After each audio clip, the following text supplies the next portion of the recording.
This is the Right Now podcast with Sarah Warner, episode 25, My 10 Favorite Books, part 2.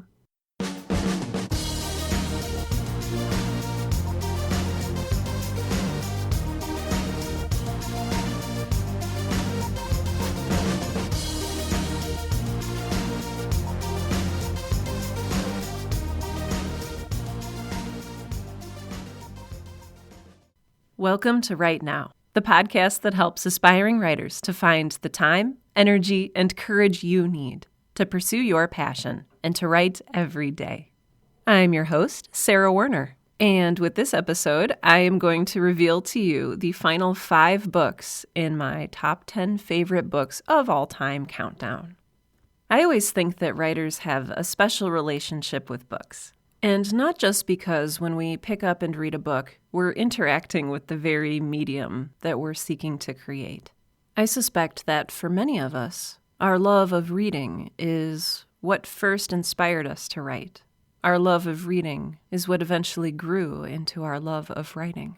After consuming so many well-told stories, and after sinking so happily into relationships with characters, and tasting over and over the prose in which it is written, I think that sometimes we just can't help it but be spurred to create our very own. My love of books came early on in life. I was naturally very shy and introverted, and unlike many people who grow up to lead very interesting lives, I was not a risk taker. I was not a tester of boundaries. For whatever reason, I feel like I was just a very naturally obedient child. I was told not to touch the stove, and I didn't test that theory by touching the stove. I just wanted to make people happy. And so I think what I did was I made life very boring for myself. I was focused on being a very good girl, and, good girls don't have a whole lot of fun. Entertainment-wise, we weren't permitted to watch TV outside of Sesame Street and the occasional Mr. Rogers' Neighborhood. And so for entertainment, I turned to the library. And my parents had this rule that while we couldn't watch TV, we could read pretty much anything we wanted to.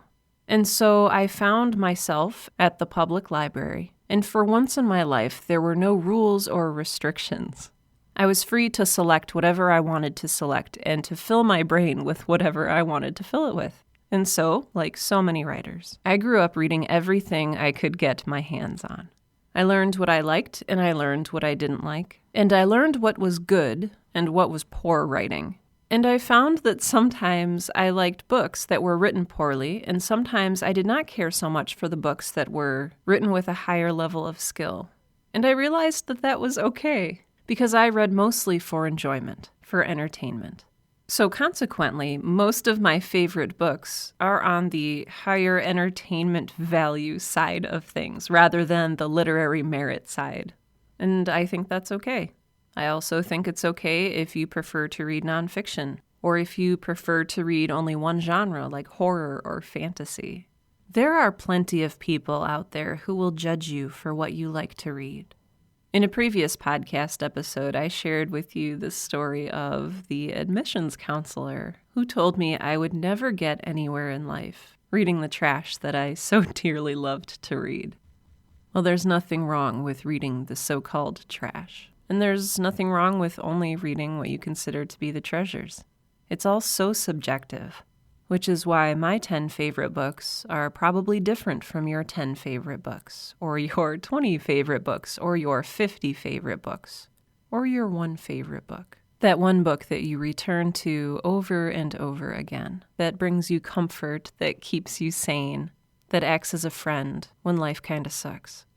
I took a look at my list, and I realized exactly how varied my reading tastes are. The 5 books that I listed last time were a science fiction / speculative fiction book, a work of fiction, a work of nonfiction, a YA book, young adult, and a classic. This time I have a contemporary fiction novel, a mystery, a children's book, a work of fantasy, and a work of urban fantasy. I did not do this on purpose to make sure that I had represented a book from every single genre that I like to read. I'd just like to say that there is value and I think equal value to be found in any and all books. There are, of course, books that I don't like, and maybe one day I will do a podcast about the top 10 books that I really, really hate. But I still won't judge other people for enjoying them. All right, so without further ado, the next 5 books on my list. Starting with number 6, All the Pretty Horses by Cormac McCarthy. There is a certain stigma associated with Cormac McCarthy's name. He's a wonderful writer, and in fact, I think he's one of the best writers that I've ever read in my life. The most talented, the most lyrical, the most emotionally moving. But he's also known to be very bleak. If you've seen the movie No Country for Old Men, or The Road, or if you've read either of those books, or if you've read any of his other books such as Blood Meridian or The Sunset Limited, you know what I'm talking about. Those works are trying and painful, and despite the beautiful words that are used to weave them, really hopeless. Part of what makes his work so affecting is the equal parts of beauty and horror, of skill and viciousness, of lyricism and gore. So why is All the Pretty Horses on my list of favorite books? All the Pretty Horses is the first book in Cormac McCarthy's Border Trilogy. 3 books that are set in Texas and Mexico, and sort of harkens back to the classic American Western. When I first picked up this book, I was in high school, and I had no idea of what I was getting into. I selected it from the shelves because I was interested in horses, as lame as that sounds. I wanted to read something new. I saw the library had a lot of books by Cormac McCarthy, and I selected that at random. It's safe to say that I had no idea what I was getting into. I had no idea what Cormac McCarthy's reputation was. And I was not the same person that I was when I finished the book as I had been when I started it. I love book recommendations. I love it when my friends send me books that they know I'm going to enjoy reading. I love that. But there's just something very special about discovering a good book for yourself, of enjoying that happy accident of pulling just the right volume off of the shelf at the right time. And I think that's part of the reason why this book is on my list of 10 favorites. Because you know I love surprises, and it was just such a wonderful surprise. All the Pretty Horses is the story of 2 friends, John Grady Cole and Lacey Rawlins, and they are heading to Mexico together to try their fortune. John's family has been in the process of slowly drinking itself to death / selling off the beloved family farm, and so he begins, as many young adults do, his search for home. John Grady has a special gift. He's sort of a horse whisperer figure, and this was really my favorite part of the book. And that's what sets this apart, I think, from a lot of Cormac McCarthy's other works. There's a lot of love. As cheesy as that sounds, there is a lot of love that comes out of the language in this book, and it's powerful. While you're reading this book, you're living the life and seeing through the eyes of someone who dearly loves horses and all that they represent, and it's amazing. So with that in mind, you won't find the bleakness of The Road or the visceral terror of Blood Meridian. And while it's not sort of the happy-go-lucky buddy cop kind of scenario that I may be painting it to be, it is beautiful and worth reading. Some people express a distaste in Cormac McCarthy's works because he uses a very simplistic sounding language, sort of like Hemingway did. And he also is not a huge fan of proper sentence structuring. So people who are kind of put off by grammatical inappropriateness, if you'll get hung up on the fact that, oh, there should be a comma here and there's not, then this might not be the right book for you, and that's okay. But what I really love about this is the way that the rules are broken, and they're broken well. You should, they say that you should never break rules in writing unless you're going to do it really well, and he does it really well. I'm going to read a brief excerpt, just a paragraph, from All the Pretty Horses by Cormac McCarthy. And I want you to listen for the lyricism in his style. I want you to listen for sort of the spoken word poetry that's inherent in this paragraph. In his sleep, He could hear the horses stepping among the rocks, and he could hear them drink from the shallow pools in the dark, where the rocks lay smooth and rectilinear as the stones of ancient ruins. And the water from their muzzles dripped and rang like water dripping in a well. And in his sleep he dreamt of horses, and the horses in his dream moved gravely among the tilted stones like horses come upon an antique site, where some ordering of the world had failed. And if anything had been written on the stones, the weathers had taken it away again. And the horses were wary and moved with great circumspection, carrying in their blood as they did the recollection of this and other places where horses once had been and once would be again. Finally, what he saw in his dream was that the order in the horse's heart was more durable, for it was written in a place where no rain could erase it. I love that selection is only 2 sentences and contains 0 commas, but yet the phrasing is so strong that you still know naturally what to do with the language and how to read it. And I think that's so powerful. I would never try that style myself because in my hands it would turn into a giant run-on sentence. But in the hands of a master, inserting commas and pauses without commas or periods or semicolons or dashes, it makes for such a flowing and lovely reading experience. So, book number 6 in my top 10 favorites, All the Pretty Horses by Cormac McCarthy. Book number 7 is The Ape Who Guards the Balance by Elizabeth Peters. Now, this was a tough choice for me. The Ape Who Guards the Balance is the 10th book in the Amelia Peabody mystery series. Amelia Peabody is a early 20th century archaeologist, and she and her husband Emerson devote their lives to unearthing treasures in Egypt. And along the way, there are murders and thefts and all sorts of political intrigue, which makes this series a pure delight to read. The Amelia Peabody series was sort of like my Indiana Jones. There's adventure and action and romance and mystery and all sorts of cool intrigue in exotic locales. And, perhaps most wonderfully/embarrassingly of all, the series is home to my very first literary crush. I selected The Ape Who Guards the Balance out of all, I think there's like 20 books in the series. But I selected The Ape Who Guards the Balance because it was the very first one that I read. And it brought me for the very first time into a world filled with characters that I would grow to love. This was really that first experience for me where I found myself immersed in a fictional world where I cared about the set of fictional characters more than a lot of people I knew in real life. Which sounds terrible, but if you're an avid reader, you might know what I'm talking about. Elizabeth Peters, who is the pen name for author Barbara Mertz, passed away recently in August of 2013. And it marked another first for me. It was really the first time that I read about a sort of celebrity death on Twitter, and it felt like I had been punched in the gut. The creator of this world that I so deeply loved was gone, and it hurt.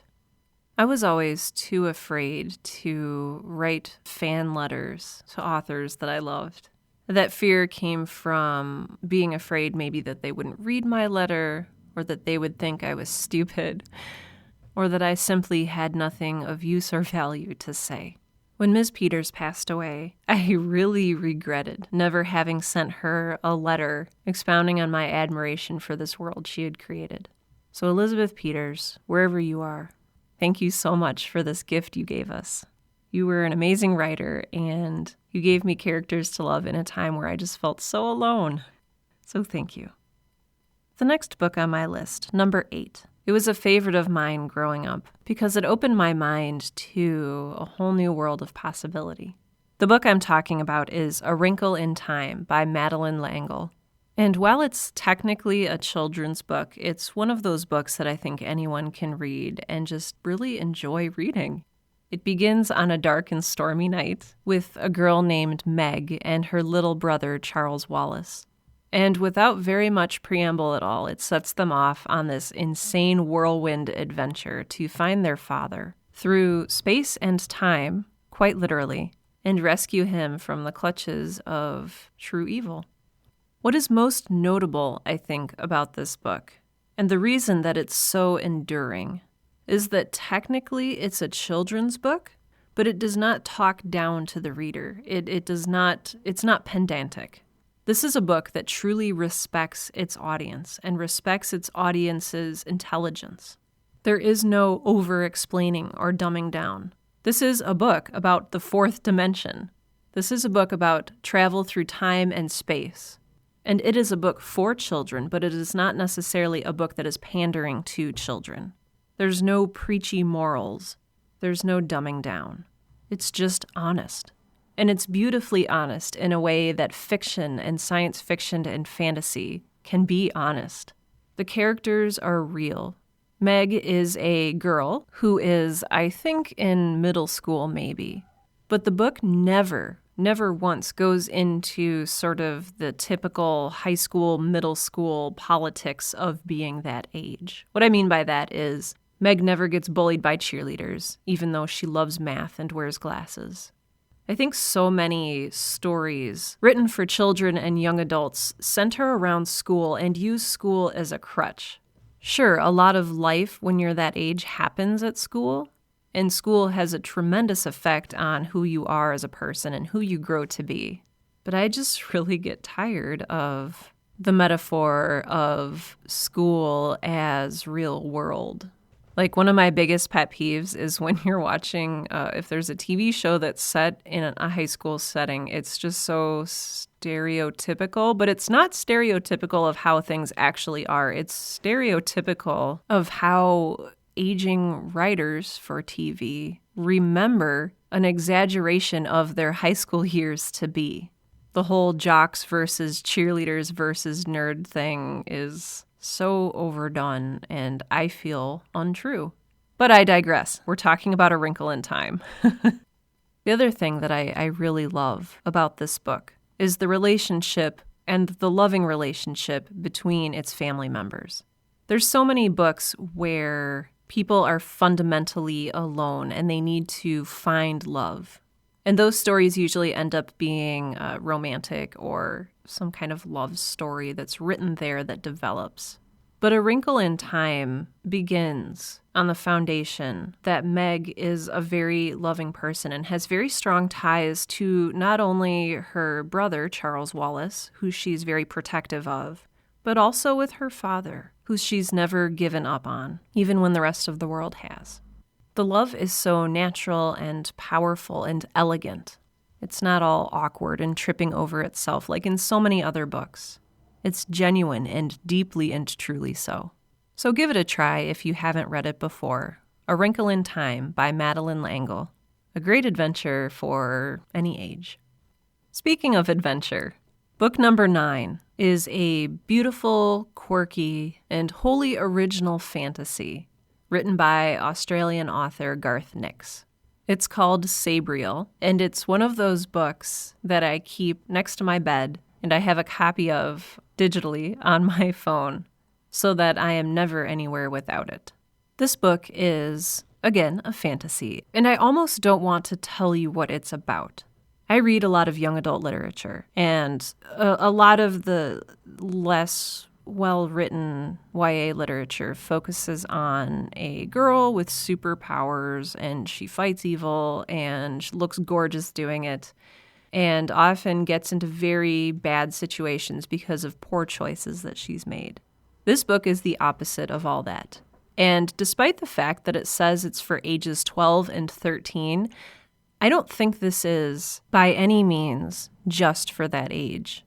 This is a young adult novel that does not, once again, pander to its audience. It doesn't leave you frustrated with the characters or groaning at their choices, because the main character, Sabriel, despite being 18 years old, is smart and level-headed and admirable and makes smart choices that really builds the story up to a whole nother level. And she is being hunted by very dark and deadly forces. With the help of 7 bells, Sabriel has the power to put to rest the dead. She has her set of bells, her sword, her friend Touchstone, and a very small, delightful white cat named Mogget, who is just a pure delight to read. And together they have a grand adventure that, in my opinion, is over altogether too quickly. I love this book. It's a quick read, it's an easy read, and it is well worth your while, even if you don't like fantasy. It's very subtle and mature, and I really think you'll like it. Book number 10 is a work of urban fantasy called Stormfront by Jim Butcher. Urban fantasy is I think a relatively new genre. So what it does is it takes your typical fantasy type tropes and characters and dumps them into a more modern urban setting. So it takes place in Chicago and kind of has a noir feel, and there's a mystery to solve. But it's just a mystery where there also happens to be vampires and werewolves and all sorts of things stomping around. Stormfront is about a wizard named Harry Dresden, who works as a sort of private investigator detective in downtown Chicago. As a wizard, he has certain, magical powers, one of them being that he's very good at finding lost things. And that's really the premise of the book, is he has this detective office, and very few people in the world of Chicago that is established know what magic is and know that it exists. And so most of the time he's just laughed at, like, oh, you're a wizard, like a stage magician. And that's part of the fun of this book.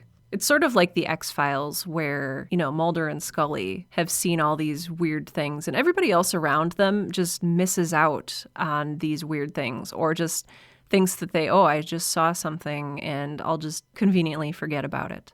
And so it's fun because as the reader, you're clued in and you just get to go along with Harry for the ride. This is the first book in a series of mysteries, and it's one of those good series where the character learns and grows throughout. So he starts off in this first book as sort of a snarky, cocky, one-liner spouting detective and grows and emerges into this wonderfully dorky misfit. Through the course of the series, buildings get blown up, cars get blown up, apartments get blown up, Harry rides a zombie dinosaur through the streets of Chicago in a lightning storm. It's silly and it's fun, and it knows it's silly and it's fun, and that's part of what makes it so enjoyable to read. They're very cinematic books, and so they're very easy to just kind of lose yourself in and imagine, and that just really makes it very pleasurable to read. So, the series is called The Dresden Files, and the first book is called Stormfront by Jim Butcher. So, to recap, my top 10 favorite books of all time: Pattern Recognition by William Gibson, Rebecca by Daphne du Maurier, The Fire Next Time by James Baldwin, The Perks of Being a Wallflower by Stephen Chbosky, Jane Eyre by Charlotte Bronte, All the Pretty Horses by Cormac McCarthy, The Ape Who Guards the Balance by Elizabeth Peters, A Wrinkle in Time by Madeleine L'Engle, Sabriel by Garth Nix, and Stormfront by Jim Butcher. Give these a read. Let me know what you think. I would honestly, whether it's good or bad, positive or negative, I would love to hear your thoughts about these books. I love talking about books, and even if you decide that you hate them, I still want to have a discussion with you about why you hate them. I still think that's really interesting. I'm one of those people who enjoys an argument just for argument's sake, and so I will happily argue or argue against the merits/demerits of any book that you want to talk about. So if you want to contact me, you can do so through my website, sarahwerner.com. That's sarahwerner.com. You can navigate to the contact page and fill out the easy little form there. Alternately, you can email me at hello@sarahwerner.com, and I will try to get back to your email in about 24 hours. Note that I said try. I am notoriously bad about answering emails in a timely fashion. I will always answer them. So if you send me an email, I will respond. But it might be like a week later, and I'm so sorry about that. It's just not one of my strong points. But please do email me, because I love to hear from you.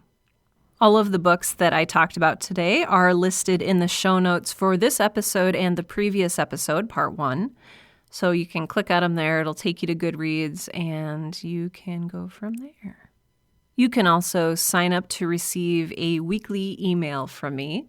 I've kind of changed the way that I do email sends recently. And so what I'm doing is I'm sending you a sort of inspirational quote for the week and my thoughts on writing for that week. And this is new content that you won't find in my podcast. So if you'd like to receive emails from me, you can sign up on my website. There's a black bar at the very top of sarahwerner.com, and you can just type your email address there. You can also scroll all the way down to the bottom of the page, and a little gray pop-up box will come up. You can type in your email there.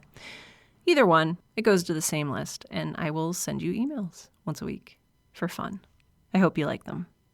If you find that you are a fan of the Right Now podcast, there are several ways that you can help me promote my show. The first is write a 5-star written review on iTunes. That really helps my show to show up in iTunes and helps me to get more and more listeners. And so if you would do that, I would really appreciate it. Alternately, if you find yourself wishing to assist me in a more financial way, you can do that through the donation platform Patreon. There's a link to that in today's show notes. There, you'll see a link at the very top that says, help support this podcast. And if you click on it, it will take you to Patreon, which is a secure donation platform. And you can give 50 cents per podcast, $1 million per podcast, whatever. Speaking of Patreon, I would like to thank my donors for helping make this week's episode possible. Special thanks go to Official Cool Cat Sean Locke, Official Rad Dude Andrew Coons, and Official Podcast Caffeinator Rebecca Werner. I would not be able to do this without your generous support, so thank you. Special thanks to the authors of all of the books that I mentioned. These gifts that you have given the world are so meaningful to people like me, so thank you. And you, yes, you. This is the reason that you need to write your book, no matter what it is that you end up writing. It will mean the world to somebody, somewhere, and you might even just change their life. And with that, this has been the Right Now podcast, the podcast that helps aspiring writers to find the time, energy, and courage you need to pursue your passion and to write every day. I'm Sarah Werner, and I love books.